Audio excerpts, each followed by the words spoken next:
Hindustan zinc के चंदेरिया स्थित plant में पानी की आपूर्ति के लिए चित्तौड़गढ़ जिला मुख्यालय आसपास के क्षेत्रों में पानी माफिया पनप रहे हैं, जो सरकारी जमीनों समेत निजी खातेदारी की जमीन में अवैध नलकूप खुदवाकर बलकरों के जरिए जिंक कारखाने को ऊंचे दामों पर बेच रहे हैं।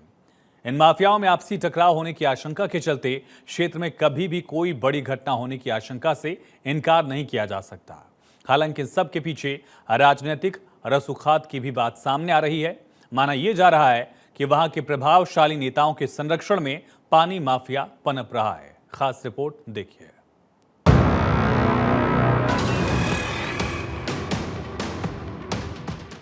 हिंदुस्तान जिंक का चंदेरिया प्लांट बना परेशानी का सबब।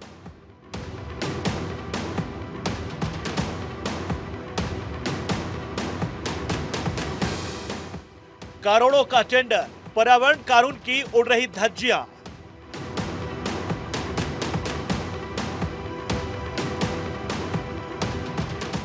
चित्तौड़गढ़ में फैल रही अराजकता, पनप रहा पानी माफिया।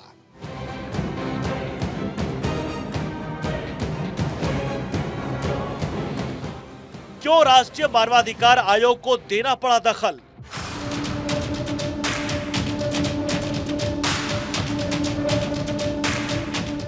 आखिर क्यों बेबस और लाचार है चित्तौड़गढ़ जिले का सरकारी तंत्र?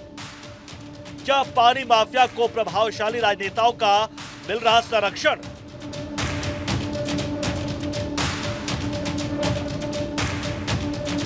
प्रदेश के अति दोहित जल क्षेत्र में शामिल चित्तौड़गढ़ जिले के हालात बद से बदतर होते जा रहे हैं।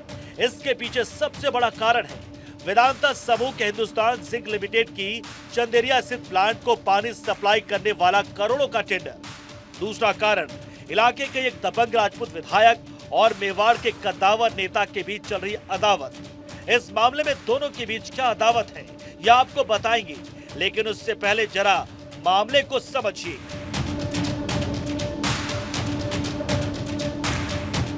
दरअसल हिंदुस्तान जिंक के चंदेरिया स्थित प्लांट के विस्तार के लिए 29 दिसंबर 2023 को नवीन पर्यावरण स्वीकृति जारी की गई थी, जिसमें प्लांट को जारी नई पर्यावरण स्वीकृति के मुताबिक चंदेरिया के प्लांट के लिए कंपनी की ओर से पहले की आवश्यकताओं के लिए 38,570 केएलडी और प्लांट विस्तार के बाद अतिरिक्त 500 केएलडी यानी कुल 39,070 केएलडी पानी की दरकार बताई गई थी। इसमें कंपनी के मुताबिक 39,070 केएलडी के लिए उसके द्वारा पास के घुसुंडा बांध से और चित्तौड़गढ़, उदयपुर और आसपास के कस्बों के सीवरेज के पानी को ट्रीटेड कर अपनी जरूरतों को पूरा करने के लिए कहा गया था। हालांकि पर्यावरण स्वीकृति जारी करने वाली कमेटी के निर्देशों के मुताबिक प्लांट की पूर्व और नई जरूरतों को पूरा करने के लिए भूजल के दोहन पर पूरी तरह से रोक लगाई गई थी। कमेटी के मुताबिक कंपनी अपनी आवश्यकताओं की अधिकतम पूर्ति ट्रीटेड पानी से करेगी,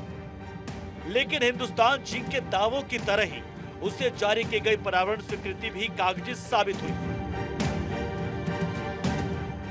जैसे राजस्थान में सभी बांधों की दुर्दशा हो रही है, उसी दुर्दशा और कुप्रबंधन के चलते चित्तौड़गढ़ के घुसुंडा बांध का भी राज्य के अन्य बांधों की तरफ बुरा हाल हुआ है, जिसका परिणाम यह है कि बीते कुछ सालों से घुसुंडा बांध उतना ही पानी है जिससे स्थानीय निवासियों की पेयजल आवश्यकताओं की पूर्ति हो सके।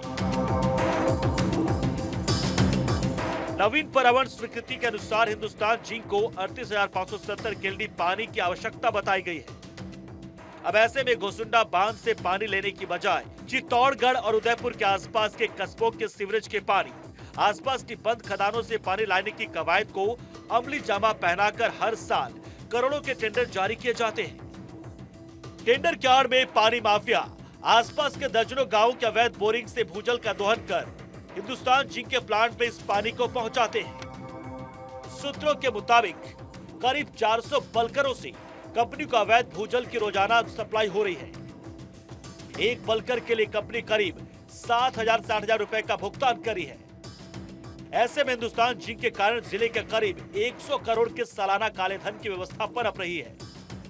हालांकि कागजों में तो इन टेंडर्स को राजस्थान को बाहरी कंपनी की ओर से चलाना बताया जाता है, लेकिन हकीकत में इस टेंडर का संचालन स्थानीय राजनीति में दबदबा रखने वाले राजनेताओं के हवाले कर दिया जाता है। ऐसे में जिस साल जिस पार्टी की सरकार होती है उसी पार्टी के कार्यकर्ता इन करोड़ों के टेंडर को हथिया लेते हैं।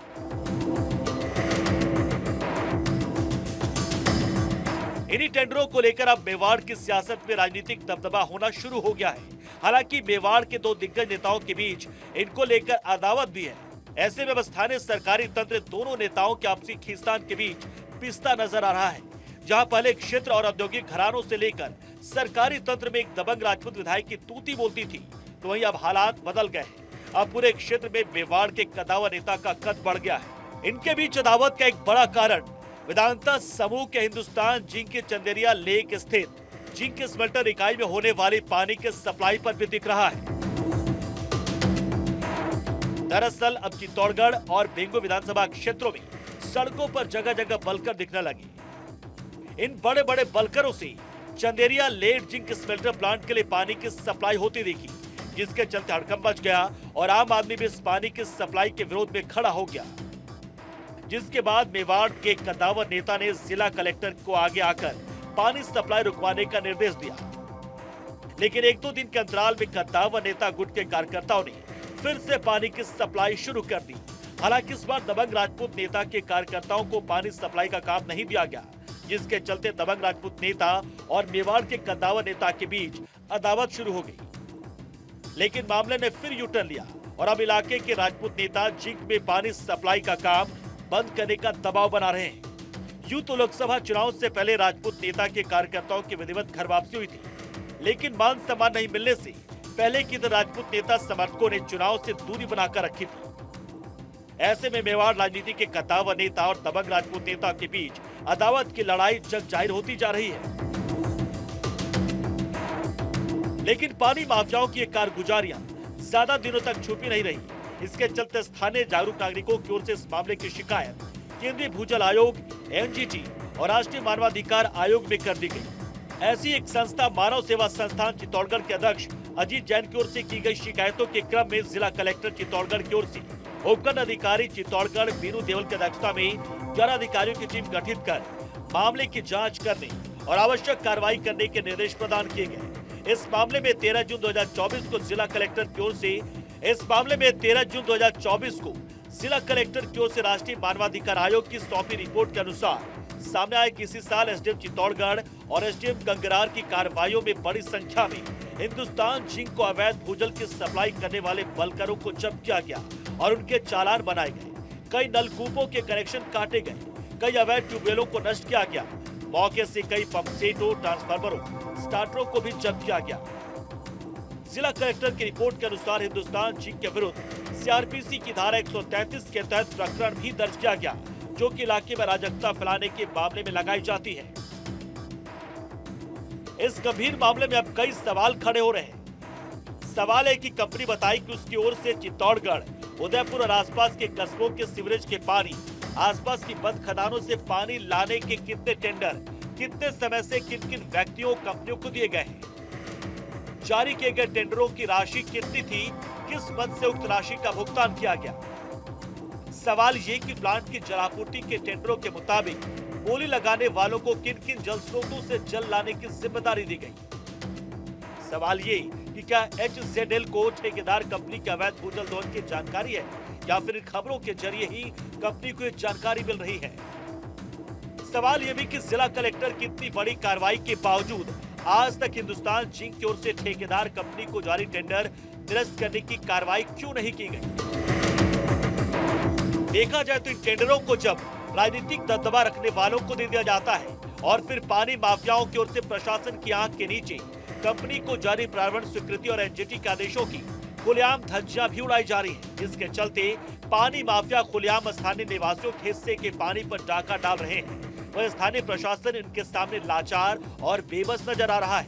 बहरहाल अब सवाल यही है कि क्या इस पूरे प्रकरण में पर्यावरण विभाग कंपनी को जारी पर्यावरण स्वीकृति को उल्लंघन के मामले में जांच करेगा। सवाल ये भी कि क्या राज्य की भजन लाल शर्मा सरकार इस मामले में कोई ठोस कार्रवाई करेगी या फिर हिंदुस्तान जिंक प्रबंधन और पानी माफियाओं की ऐसी ही मनमानी चलती रहेगी। हमारी जो पूरी संयुक्त टीम है उसके माध्यम से 2/5/2024 को हमने एक प्रकरण सीआरपीसी की धारा 133 में दर्ज किया और उस प्रकरण का हमने उनको नोटिस भी जारी किया है कि भाई ये गतिविधि बंद की जाए, नहीं तो आपके विरुद्ध सख्त कार्रवाई की जाए। उसके बाद उनका अभी तक इसमें जवाब आया है। जवाब के बाद में इसमें चूँकि गवर्नमेंट के द्वारा कुछ पक्ष रखे, साक्ष्य और सबूत पेश करने हैं, और उसके बाद में इसमें जो भी कार्रवाई है और प्रतिवादी को भी साक्ष्य और सबूत पेश करने का अवसर दिया जाएगा। उसके बाद में जो समुचित कार्रवाई है, जो उचित निर्णय है, वो लेकर के धारा 133 हिंदुस्तान जिंक के विरुद्ध कार्रवाई प्रस्तावित की जाएगी। Bureau report, Bharat 24।